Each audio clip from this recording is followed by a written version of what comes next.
Marami ang nagtatanong, ano nga ba ang feeling o pakiramdam ng isang taong may cancer, lalo na pag nagki-chemotherapy. Ang masasabi ko lang, ang feeling, alam mo yung parang nagmarathon ka ng 42 kilometer na lahat ng katawan mo, lahat ng mga buto-buto mo masakit.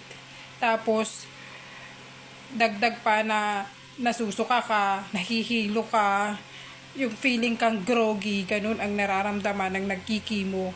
Tapos, laging feeling mo, gusto mong uminom ng maraming tubig kasi dry yung lalamunan mo. Yun ang feeling ng nagkikimotherapy.